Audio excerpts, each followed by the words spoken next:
अक्षय तृतीया निमित्त श्री रुक्मिणी मातेस अलंकार परिधान। आजपासून श्रींच्या महानैवेद्यामध्ये आमरसाचा समावेश।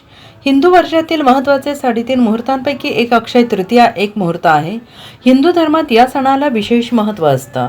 त्यानिमित्ताने श्री रुक्मिणी मातेस अलंकार परिधान करण्यात आल्याची माहिती व्यवस्थापक प्रवीण कुमार घम यांनी दिली आहे। यामध्ये श्री रुक्मिणी मातेस सोने, मुकुट, वाक्या तोडे, जोड तोडे, तानवड जोड, चिंचपेटी, तांबडी, जवमणी, पदक, जवेच्या माळा, लक्ष्मी हार, मोहरांची माळ, पुतळ्यांची माळ, हायकोळ, सरी, कंबरपट्टा इत्यादी अलंकार परिधान करण्यात आले। तसेच परंपरेनुसार अक्षय तृतीयापासून वटपौर्णिमेपर्यंत श्रींच्या महानैवेद्यामध्ये शेवयाची खीर ऐवजी आमरसाचा समावेश करण्यात येत आहे, अशी माहिती प्रवीण कुमार घम यांनी दिली आहे।